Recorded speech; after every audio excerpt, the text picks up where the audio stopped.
Retail sector का एक ऐसा स्टॉक जो कि साल 2020 में करीब 100 रुपीज 100 रुपये पे ट्रेड कर रहा था, और आज 2026 में it is trading at 1400, so 14x returns in last 6 years. इस स्टॉक का नाम है मनोरमा इंडस्ट्रीज।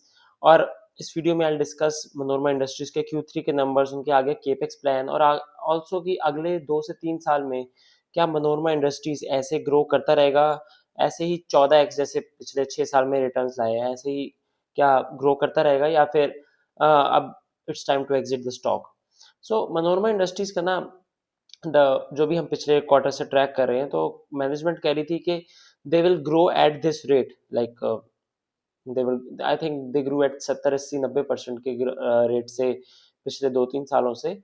सो कह रहे थे कि हम अगले 4 से 5 साल में भी ऐसी ग्रोथ रेट मेंटेन करेंगे।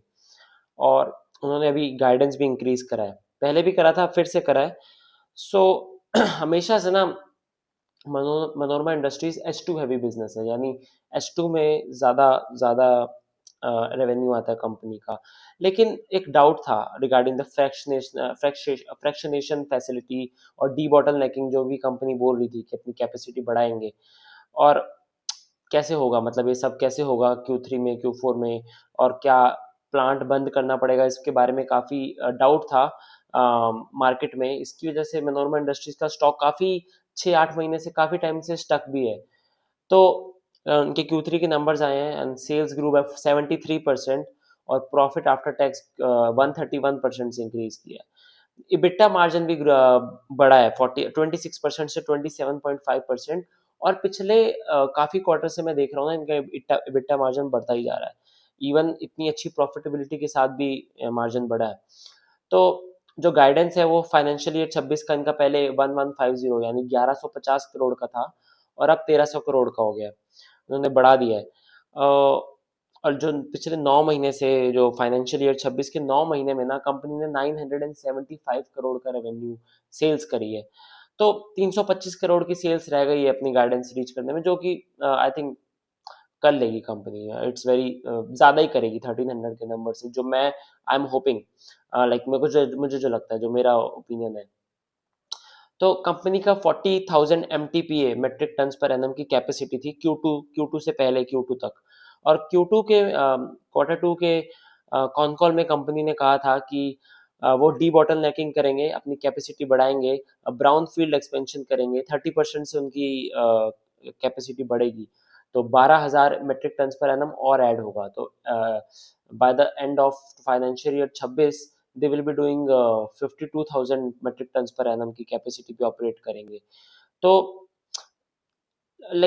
और यही 12,000 जो एक्स्ट्रा है ना, they will give it runway for growth in FY27 as well, company ने ये कहा था। तो जो भी ये 73% की ग्रोथ आई है ना अभी, 65% has come from volume growth. Volume growth से ही आई है, कंपनी ने कॉन कॉल में मेंशन किया है।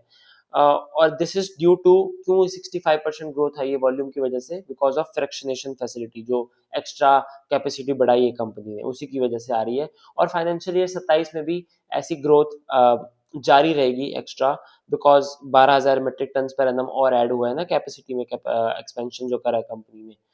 और कंपनी ने अब कॉन कॉल में भी बताया है कि केपेक्स प्लान कर रहे हैं, जिसमें 460 करोड़ का केपेक्स प्लान है, जिसमें जो कि इंटरनल रिसोर्सेज से ही कंपनी लाएगी, कोई QIP नहीं करेगी। तो QIP नहीं करेगी तो ROE डिक्रीज नहीं करेगा, जो कि अच्छा है हम लोगों के लिए, इन्वेस्टर्स के लिए। तो और किसी भी कंपनी के लिए ना 50% से ऊपर रेट से बढ़ने के लिए दो चीज़ें चाहिए, एक तो डिमांड चाहिए और दूसरा कैपेसिटी एक्सपेंशन चाहिए। एक तो डिमांड, और दूसरा उतना माल बन सके फैक्ट्री से, उतना माल मैन्युफैक्चर हो सके एक तरीके से। तो मैन्युफैक्चरिंग तो बता ही रहे हैं कि हम केपेक्स कर रहे हैं, करेंगे, डिमांड कहाँ से आएगी? सो डिमांड कहाँ से आएगी? तो कोकोआ बटर आपको पता है एक्सपेंसिव है, आपने देखा होगा पिछले 2 साल से कोकोआ बटर का रेट भी काफ़ी बढ़ रहा है। और मोर ओवर ना, जो CBE जो बनाती है कंपनी, कोकोआ बटर इक्विवेलेंट, जो मनोरमा इंडस्ट्रीज बनाती है, अ, वो पिछले साल तक ना सिर्फ 3% अलाउड था USA में। बाय 3% आई मीन कि एक प्रोडक्ट में CBE सिर्फ 3% ही ऐड होगा, उससे ज़्यादा ऐड नहीं हो सकता। तो ये जो लिमिट थी ये भी बढ़ा दी गई अभी रिसेंटली, 5% हो गई है, आई थिंक 1 2 क्वार्टर से हुई है ये। तो वो भी 5% हो गई है, और ये इंडिया में भी बढ़ा दी गई है क्योंकि USA में बढ़ाई है। तो इसकी वजह से डिमांड यहाँ से आएगी, बिकॉज 3% से 5% कर दिया है, तो हर कंपनी अब 5% ऐड कर सकती है सीबीई, और कोको बटर नहीं यूज करेगी क्योंकि वो तो महंगा हो चुका है ना, और उसका इक्विवेलेंट यूज करेगी जो कि मनोरमा इंडस्ट्रीज बनाती है। और जो ये जो 460 करोड़ का केपेक्स प्लान है ना, इसमें कंपनी एक 75,000 मेट्रिक टन पर एनम का फ्रैक्शनेशन प्लांट सेटअप करेगी स्क्रैच से। और अभी जो आपको कैपेसिटी मैंने बताई 52,000 मेट्रिक टन पर एनम है। तो इससे पहले ना मैं ये बता दूं कि सीबीई बनता कैसे है। एक बार हम ये जान लें कि कोको बटर इक्विवेलेंट बनता कैसे है। तो मैंगो और चिया सीड्स होते हैं ना, उसका मिला के ग्राइंड किया जाता है और उसका तेल बनाया जाता है, और इस तेल के अंदर पाम ऑयल फ्रैक्शनेशन ऐड किया जाता है। सो लाइक ये जो पाम ऑयल फ्रैक्शनेशन ऐड होता है ना, इसी के अंदर कुछ मॉडिफिकेशंस करते हैं जिससे कि ईएसओएस बने। तो ये ईएसओएस, ये नया नया प्रोडक्ट, वैल्यू एडेड प्रोडक्ट, इस जो 75,000 मेट्रिक टन पर एनम का प्लांट कंपनी ऐड करेगी ना, इसके अंदर ईएसओएस ही बनेगा। और ये ESOS is a value added product. तो ये सेपरेटली भी यूज हो सकता है, ये सीबीई यूज बनाने के लिए भी यूज कर सकते हैं इसको आप। जो कंपनी के मनोरमा इंडस्ट्रीज के जो क्लाइंट्स हैं उनको सीधा सीधा भी बेचा जा सकता है। तो ये काफी वैल्यू एडेड, काफी काम का प्रोडक्ट है ये सोएस, और ये बनेगा सीबीई प्रोडक्शन के लिए भी काम आएगा और वैसे भी बेच सकती है कंपनी। तो जो मोस्ट ऑफ दिस 460 करोड़ का केपेक्स जो कर रही है ना कंपनी, ये ईएसओएस की प्रोडक्शन के लिए कर रही है, जो ईएसओएस की प्रोडक्शन हो सके जिससे कि सेल बढ़ सके कंपनी की।